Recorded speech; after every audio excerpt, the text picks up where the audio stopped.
연준은 CPI에 관심 없습니다. 한국만의 리스크가 있다. 중요한 관전 포인트예요. 우리나라만의 특징이죠. 미분양이에요. 금융부실이에요.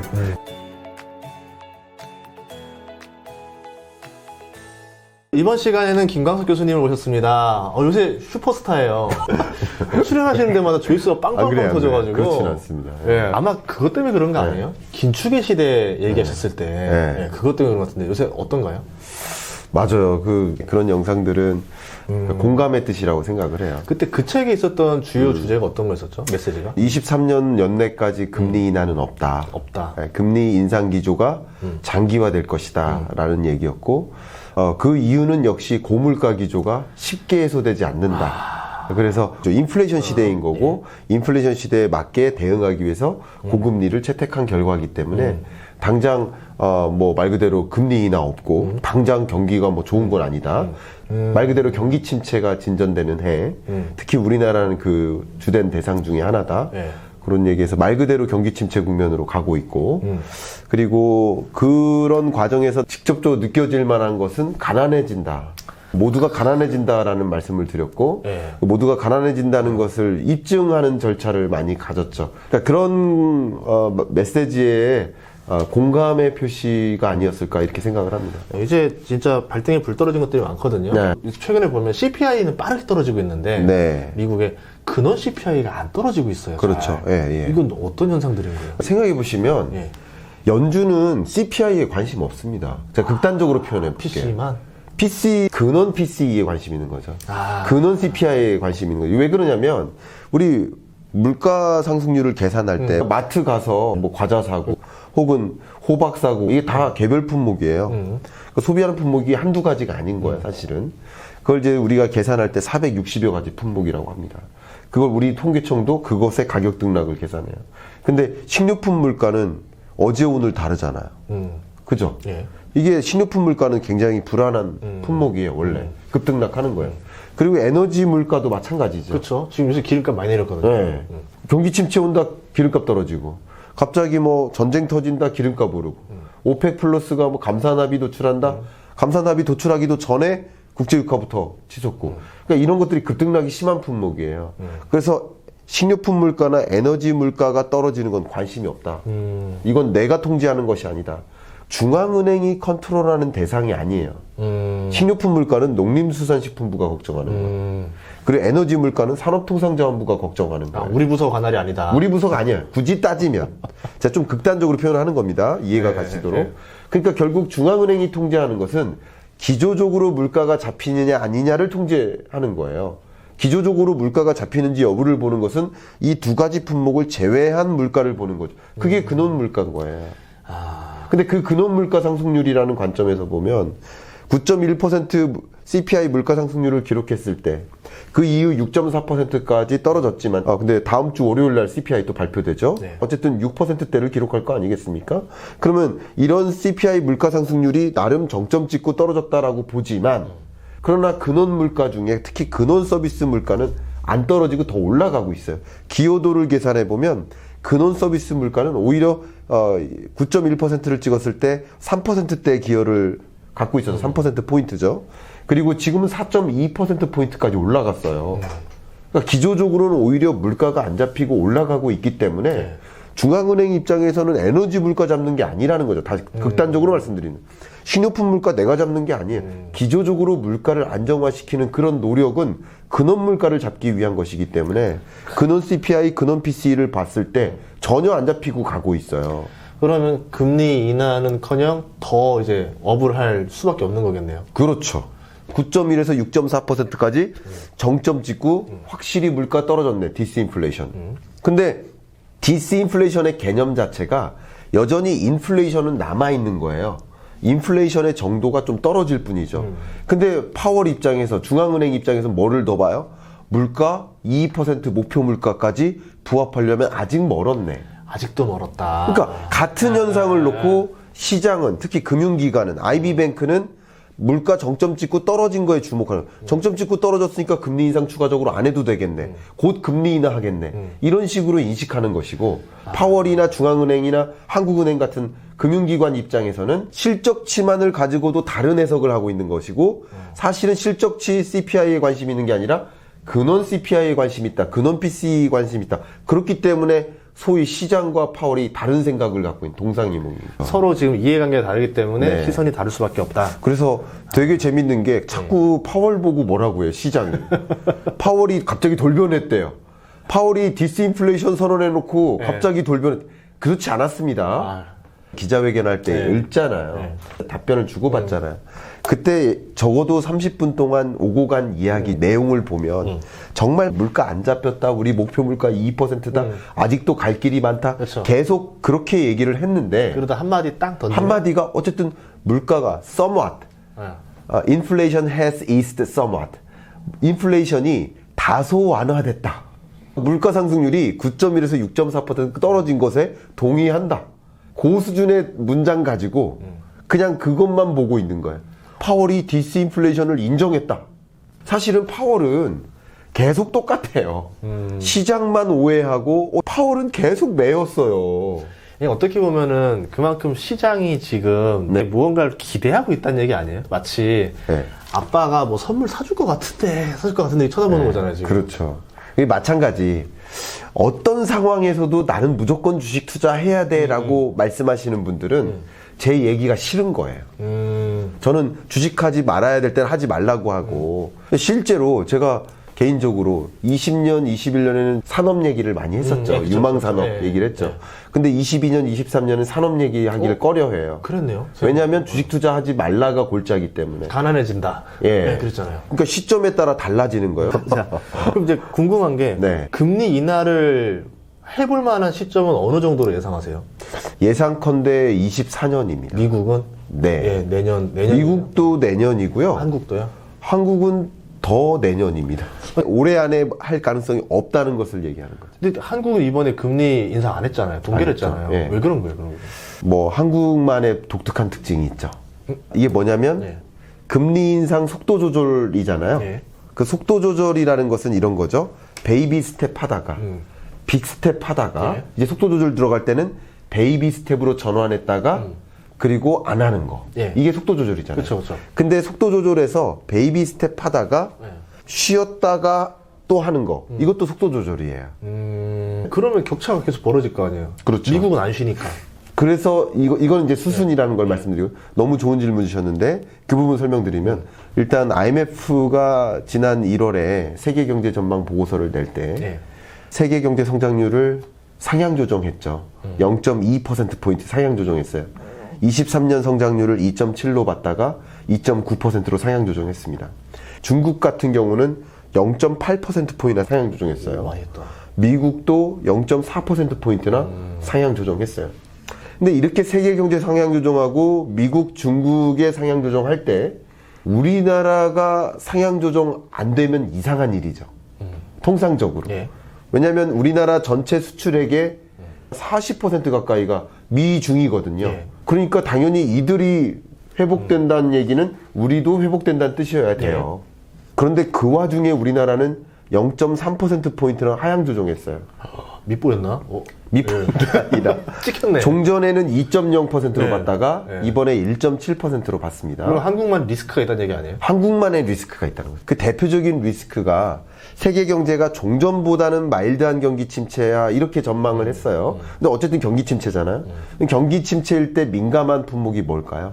반도체죠. 예, 경기 민감주니까. 반도체죠. 예. 왜냐하면 금리가 높고 고물가 상황에서 기업들이 가장 먼저 선택하는 것은 설비 투자 줄이자예요. 그럼 설비 투자 줄이면 당연히 반도체 수요가 줄어요. 그리고 소비 품목도 뭐가 먼저 줄어요? 내구재 수요가 줄죠. 내구재 수요가 급격하게 줍니다. 예. 그러니까 가전제품 영역마다 섹터마다 다르지만 기본적으로 교체 수요도 덜 일어나는 구간인데다가 경기 침체까지 맞물리니까 내구재 수요가 줄죠. 그러니까 반도체 소비가 많이 줄고 글로벌리 수요가 주니까 우리나라는 재고가 쌓여요. 반도체 가격도 떨어지죠. 그러니까 우리나라 반도체 수출이 계속 마이너스 40% 이런 거예요. 거의 뭐 패키지로 반도체, 가전, 디스플레이 셋 다 안 좋아지는 거네요. 다 안 좋아요, 다. 그런 내구재 성격이 안 좋아요. 그러니까 제가 말씀드리는 거는 이런 내구재 수요가 침체되고 경기 침체에 민감하기 때문에 우리나라 수출 품목이 둔화되는 거죠. 그게 첫 번째 요인인 거예요. 네. 우리나라는 유독 경기 침체에 민감한 수출 구조, 산업 구조를 띠고 있다. 그게 첫 번째고요. 두 번째가 우리나라만의 특징이죠. 미분양이에요. 금융 부실이에요. 정리해 보겠습니다. 세계 경제는 어쨌든 금리 인상 계속 하는데 우리나라는 물가라는 것이 아직 잡히지 않은 상태니까 금리 인상해야 될 요인이 많아요. 더군다나 금리 인상 안 하면 격차가 벌어지니까 강달러가 부메랑이 돼요. 네. 그럼 강달러가 부메랑이 되면 물가 잡기 더 힘들어지겠죠. 네. 수입 물가가 올라가니까. 네. 그러니까 금리 인상을 해야만 해요. 근데 금리를 인상하지 못할 이유가 있는 거죠. 뭐예요? 물가라는 요소만 고려하면 금리 인상해야 되겠지만 경기 안정이라는 요소를 고려하면 금리 인상을 못 하는 거고 세 번째 금융 안정이라는 것을 고려하면 금리 인상을 못 하는데 미국 경제 같은 경우는 경기 안정 또 금융 안정은 만났어요. 이미 도달했어요. 물가만 잡으면 돼요. 그러니까 마음 놓고 금리 인상할 수 있는 것인데 우리나라는 물가만 잡겠다고 마음 놓고 달려갈 수가 없어요. 왜? 금융 불안이 있으니까. PF, 건설사 PF, 대출금도 커지고 연체율도 계속 커지고 그리고 연체가 3달 되면 그걸 부실이라고 하죠. 그 부실 채권 비율도 늘어나요. 그럼 이러다가는 건설사 부도가 대거 일어나고 그리고 금융부실로도 연결되니까 그 부분에도 또 대응을 해야 되는 게 한국은행의 책무이기 때문에 여러 가지 것들을 따져봤을 때 한국은행 입장에서는 금리 인상을 할 수가 없었던 거다. 그러니까 수술도 건강해야 하지 몸 상태가 안 좋으면 못 하는 거거든요. 그렇죠. 그래서 한 달만 좀 쉬고 몸 상태 회복되면 다음 달 금리 인상 해보자. 네. 어떻게 보면은 그 좋은 신호가 아니란 얘기네요. 좋은 신호 아니죠. 네. 좋은 신호로서 물가 다 잡혔기 때문에 안 한 게 아니라 그 금리 인상의 요인들이 이만큼 쌓여 있는데도 못 한 거죠. 그러면 악재로 봐야 되겠다. 악재죠. 네, 그렇죠. 그건 악재죠. 그러면 금리를 어쨌든 쉬었다 하더라도 올리긴 올릴 거잖아요. 네. 우리나라가 조금 한계 금리 같은 게 있나요? 여기서부터 경제가 못 견딜 것 같다라고 하는 금리 수준이 있을까요? 기준금리가? 그 상황은 사실은 그 나라마다 다르고 여건마다 다를 것 같아요. 근데 통칭했을 때 우리는 이제 한계 금리로서 4% 정도로 두고 한국도? 있습니다. 예, 한국도. 4.0. 지금 3.5니까 0.5 남았네요, 그러면. 그렇습니다. 총알로 치면 2번밖에 못 쏜다는 거잖아요. 네. 그렇게까지 인상하면 물론 그 4.0이 되는 순간에 그때 펀더멘탈을 또 봐야 되겠지만 지금으로서는 4%까지 기준금리가 올라간다면 정말 대규모 도산이 일어납니다. 근데 이러면은 금리 인상을 맞춰서 못하면 네. 결국 같이 벌어지는 게 환율 상승이잖아요. 그렇죠. 근데 최근까지는 환율 방어 잘했었거든요. 네. 그 어떻게 방어했던 거예요, 그거는? 환율 방어는 우리나라가 방어한 게 아니죠. 그냥 인덱스가 떨어진 거예요. 결과적으로 방어가 된 거죠. 왜 자동적으로 됐느냐? 달러 인덱스를 먼저 보셔야 돼요. 네. 달러 인덱스는 이 달러화와 나머지 6개 기축통화국 간의 이 통화의 교환 비율이 달러 네. 인덱스 아니겠습니까? 유로화 가치가 엄청 올랐어요. 그렇죠. 네. 그 얘기를 하는 거예요. 이게 왜 그러냐면 22년, 23년 경제를 정리하시려면 딱 이 세 단어면 된다. 물가, 금리, 시장. 그러니까 물가가 얼마나 치솟느냐가 중요한 건데 사실 9.1%라는 41년 만의 최고치 이 물가 상승률을 가장 높은 물가를 가장 먼저 만난 게 미국이죠. 그러니까 가장 강하게 긴축 행보를 했던 거예요. 22년 연 중반에. 근데 뒤늦게 유러피언 국가들이 더 높은 물가를 만나요. 10%대, 11%대. 지금 이 순간까지도 유럽 주요국들 물가 상승률이 8%대예요. 그런데 증시가 지금 사상 최고치예요.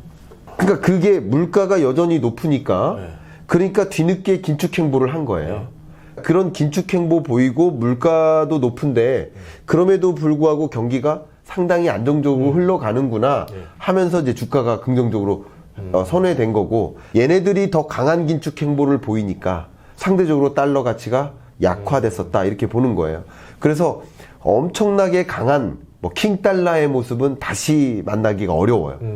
왜냐하면 이 유러피언 국가들의 나머지 6개 기축통화국들의 이 통화 가치가 강하기 때문에. 근데 그런 기조 속에서 우리나라 원화 가치도 상대적으로 강하게 나타났었던 거예요. 원달러 환율이 좀 떨어졌었는데 다시 미국이 종전의 금리 인상 행보보다 더 강하게 레벨업을 하는 거죠. 이만큼이 환율에 반영되는 거죠. 그러니까 외환 시장에 관심 있는 투자자들이 미국이 종전까지는 한 5% 정도까지만 최종금리 받는데 5.5나 5.75도 될 수 있을 것 같아. 그러면 강달러 더 나오겠네 하면서 달러 잡기에 들어간 거예요. 달러 투자. 그죠? 그게 반영되는 게 지금 다시 강달러인 거예요. 그러나 그 22년 10월에 경험했었던 10월 11월 그때 경험했었던 그 킹달러는 다시 오기가 어렵다는 거죠. 그러면 우리가 금리 인상을 미국이랑 속도를 안 맞춘다 하더라도 환율적으로 저번에 1,400원 넘고 이러긴 쉽지 않다라는 거네요. 그러긴 쉽지 않습니다. 물론 그 다음 행보가 어떻게 되느냐에 따라 다르겠지만 현재 스탠스라고 한다면 한국은행은 4월 달에 기준금리 인상을 안 할 수가 없다라고 보고 있고 그리고 이번에 3월 22일 날 미국이 그냥 그 금리를 그냥 베이비 스텝만 인상할 수도 있는 거예요. 시장은 빅스텝에 무게를 두고 있지만 천천히 그냥 베이비 스텝만 계속 할 수도 있는 겁니다. 과도한 또 실험을 할 수가 없는 거예요. 그러니까 그런 행보의 여부에 따라서 다시 한번 강달러가 꺾일 수도 있습니다. 미국이 노랜딩은 아닐 것 같고 이제 소프트 랜딩이냐 하드 랜딩이냐의 싸움인데 네. 어떻게 될까요? 하드 랜딩은 아닙니다. 오. 예, 일단 하드 랜딩은 피한격이라고 생각을 해볼 수 있을 것 같아요. 어쨌든 이렇게 마음 놓고 금리 인상한다라는 표현을 제가 해보는데 마음 놓고 금리 인상할 수 있다라고 표현한 것은 데이터가 금리 인상의 필요성을 제시해주는 근거가 된다면 얼마든지 금리 인상할 수 있다라는 가능성을 열어뒀다 이런 표현을 했거든요. 엊그저께. 그게 바로 그건 거죠. 그러니까 데이터가 우리의 목표하는 물가 목표치보다 부합하게 떨어지지 않고 계속 올라가거나 그럴 수 있거든요. 왜냐하면 중요한 변수가 리오프닝이에요. 중국에. 예. 제가 철광석이잖아요. 김광석이죠. 지금 가격 많이 올랐어요. 철광석 가격 올랐죠. 예. 왜 그럴까요? 중국이 리오프닝 하니까. 세계 철광석 수요의 72%가 중국에서 수요가 일어납니다. 그 밖에 뭐 아연, 니켈, 구리 다 50%가 넘어요. 그냥 원자재를 빨아들인다 이러더라고요. 그렇죠. 그럼 원자재를 이렇게 빨아들이고 중국이 리오픈되는 과정에서 공장이 멈춰 있다가 다시 재가동되는 거죠. 다시 풀가동 돌려 밀린 물량 다 그렇죠. 처리하지 이러면서 막 돌리는 거죠. 그런 과정에서 원자재가 다시 수요가 일어나는 거죠. 그래서 파월이 뭐라 했어요? 범피라는 표현을 썼어요. 오. 물가를 안정시키기 위한 인플레이션 파이팅의 로드 그 행보가 매우 범피하다. 그러니까 이게 안정적이지 않다. 순탄치 않다. 울퉁불퉁하다. 그 의미는 중국의 리오프닝을 고려한 표현이라고 생각합니다. 저놈 때문에 물가 안 잡히네 이 얘기잖아요. 리오프닝이라는 표현을 안 했을 뿐이지 저는 그렇게 판단합니다. 근데 반대로 어쨌든 공장이 돌아간다는 거는 생산을 찍어내고 공산품도 찍어내는 거잖아요. 네. 그럼 경제 활성화를 얘기하는 거잖아요. 그렇죠. 그러면 물가도 안 잡히지만 경기도 좋다는 얘기잖아요. 경기 침체를 상당 부분 방어하는 그러니까 매우 마일드한 경기 침체 이렇게 보고 있고 경기 침체 안 올 수도 있다라고 보고 있어요. 그러니까 국지적 경기 침체죠. 세계 경기 침체가 아니라 우리나라와 같은 나라 이런 나라들은 경기 침체를 피해가기 어려울 수도 있죠. 근데 국지적인 현상으로 규명할 수 있어요. 그리고 지금 오늘도 민간 고용 발표가 됐는데 민간 고용 발표되고 신규 일자리 건수가 발표됐는데 미국의 실업자가 대략 한 540만 정도 됩니다. 그런데 그 채용 공고 건수가 그것의 2배 수준이에요. 그러니까 지금 이 실업은 일시적 실업인 거예요. 구조적인 실업인 거고. 네, 잠시 일자리를 바꾸기 위한. 그렇죠. 그러니까 지금 완전 고용이에요. 실업률이 그렇게 낮을 수밖에 없어요. 그러니까 이런 상황이기 때문에 금리 마음 놓고 인상해도 된다라는 판단인 거죠. 그럼 만약에 진짜 말씀하신 대로 전도표 나와도 네. 금리 상단은 더 올라가고 그렇죠. 실업률 더 낮아진다 보면은 예. 야, 이거를 답지를 알아도 증시를 못 맞추겠네 진짜. 증시 맞추기 굉장히 힘든데. 그러니까요. 답지가 알아도 모르겠어요. 단기적인 증시는 어쨌든 기대치와 기대치에 부합하는지 여부. 이게 가장 중요한 요소죠. 그런 느낌인 것 같아요. 자, 엑셀과 브레이크를 동시에 밟으면 네. 차가 설까요, 달릴까요? 달리긴 달리겠죠. 달리겠죠. 네, 달리긴 달리겠죠. 아, 헷갈려. 알겠습니다. 브레이크가 더 셀 수도 있겠네. 네, 그럼 안 가겠네요.